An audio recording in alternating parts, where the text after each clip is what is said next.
Auzu billahi mineşşeytanirracim. Bismillahirrahmanirrahim. Assalamu alaikum wa rahmatullahi wa barakatuhu. Dear students, hope you are well, doing good at your homes. Yesterday we completed your chapter pertaining to term second mentioned in your syllabus for class 8th subject mathematics. The name of the chapter was squares and square roots.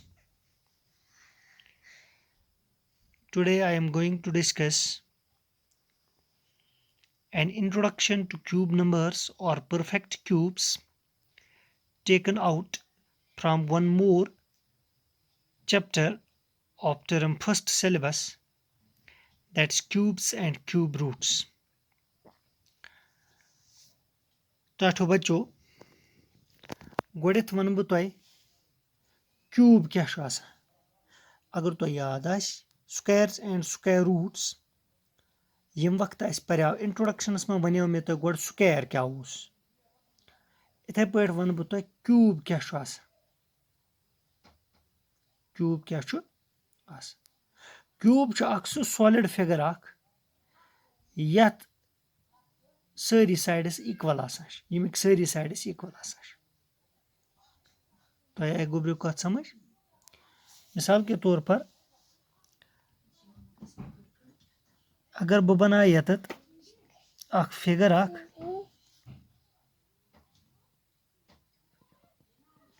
ठीक से तुम वो almost Amik सारी sides equal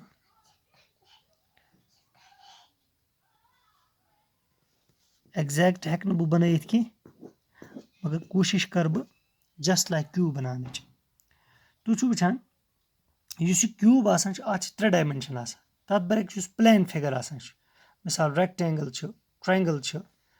या इथे पे वो square plane figure तथ प्लेन फिगर 2 डायमेंशन लेंथ तो ब्रेडथ सॉलिड फिगर आत 3 dimension length breadth and height go cube सह सॉलिड फिगर यमिक सारी साइडस इक्वल अगर तुह याद एरिया ऑफ क्यूब जन कड़न गो अमुक प्रथ कह साइड बराबर इत पे एरिया ऑफ स्क्वायर कजाव area of square side square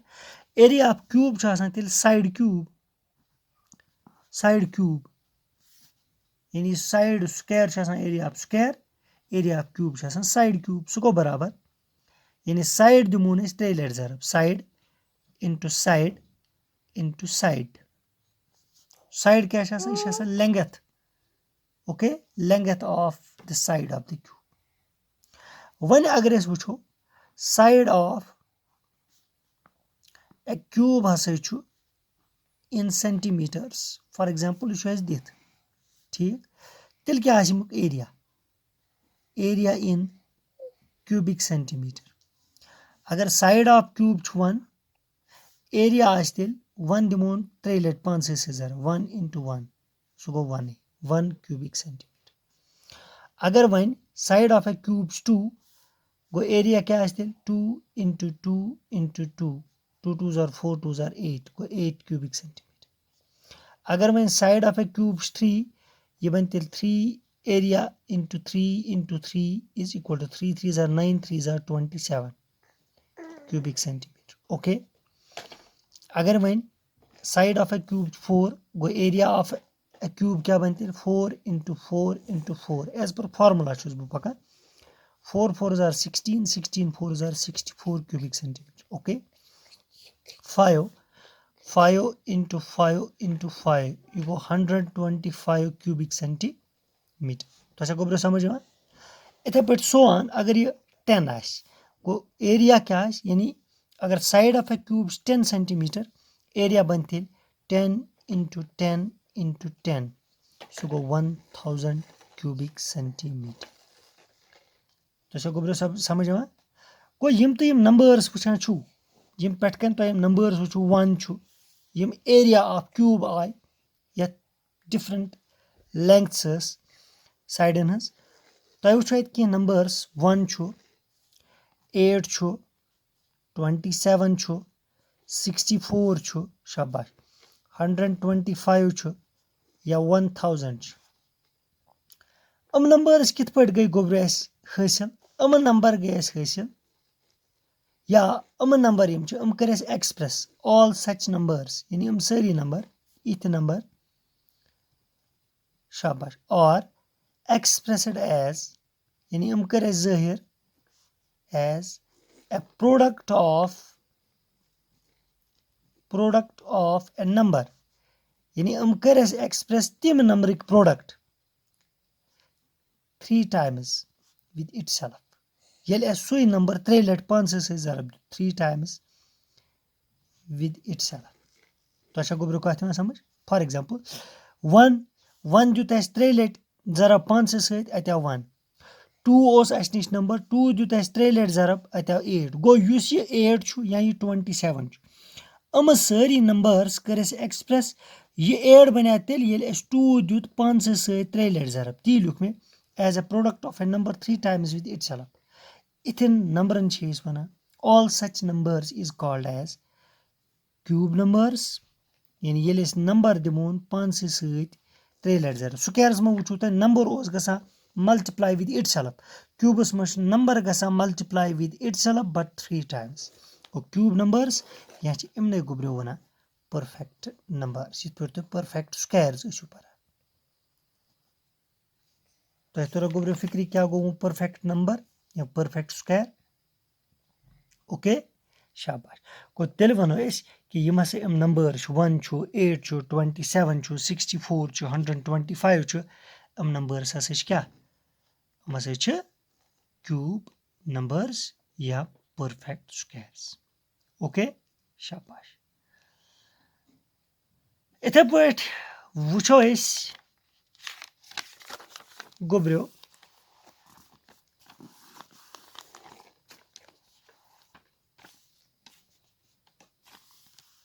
for example अगर तुह निश नंबर छु योर कन क्यूब वो क्यूब क्या नंबर छु 11 12 13 14 15 16 17 okay 18 19 and 20 यम निश नंबर्स क्यूब क्या यून क्यूब गो दैट इज ये नंबर कस लट कर मल्टीप्लाई 3 लट 11 into 11 into 11 सो यी 1331 इथे पे 12 कर मल्टीप्लाई 3 लट सो यी 1728 इथे पे 13 सो यी 2197 ये 13 कर 3 लट जरब 14 so 2744 okay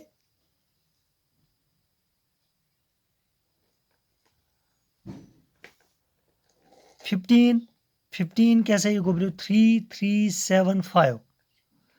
इथे पट 16 कैसे ये गोब्रो 4096 17 4913 18 5832 19 6859 20 8000 ओके शाबाश वुच तो तेल थो तु ख्याल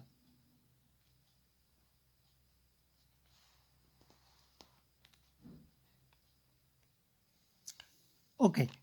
गो अस गोब्रो नंबर्स 11 to 20 अस वुच इन क्यूब वुच यथ मज निम बह फॉर एग्जांपल 12 या 14 या 16 12 14 16 18 20 यम इवन नंबर्स क्या गोब्रो इवन नंबर्स तुम वो अगर इन इवन नंबरन वो क्यूब क्या आव 12 क्यूब आव 1728 तुम वो वनस प्लेस पे या यूनिट्स प्लेस पे 8 इवन इथे पे 14 क्यूब आव 2744 4 even 164096 even, 18532 even, 20 even. Okay, 8,000 چھُ even number. گوٚو یِتھے پٲٹھۍ چھُ odd numbers. For example, odd number چھِ 11, 13, 15, 17, 19. تُہۍ وٕچھِو 11 odd numberُک cube root کیٛاہ آو 1331 odd. Okay, 13 2197 7 unit place پٮ۪ٹھ odd, 15 3375 5 odd, 17 4913 3 odd, 19 6859 9 odd. 6859 چھُ odd. That means تیٚلہِ کیٛاہ کوٚر اَسہِ conclude؟ اَسہِ کوٚر تیٚلہِ conclude اگر ہسا if numbers are even, اگر ہسا numbers آسن even like 12 14 16 18 20 تُہۍ چھِو وٕچھان مےٚ ہوو تۄہہِ then their perfect cubes are also even. یا اَمِکۍ cube numbers یِم آسن تِم تہِ آسن even. وۄنۍ اگر if numbers are odd, اگر وۄنۍ numbers odd ٲسۍ like 11 13 15 17 19 then their cube numbers یا perfect cubes یا cube numbers یِم آسن تیٚلہِ cube numbers are also odd. گوٚو تیٚلہِ کوٚر اَسہِ اَتہِ conclude کہِ اگر ہسا number even آسہِ اَمیُک cube تہِ آسہِ even, اگر ہسا number odd آسہِ اَمیُک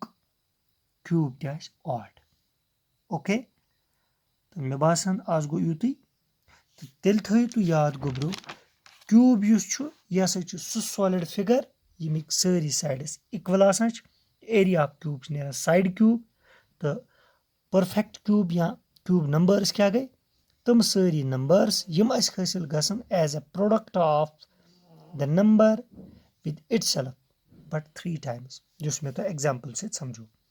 So this was all about regarding the introduction to cube numbers, or we can say perfect cubes. Thank you very much.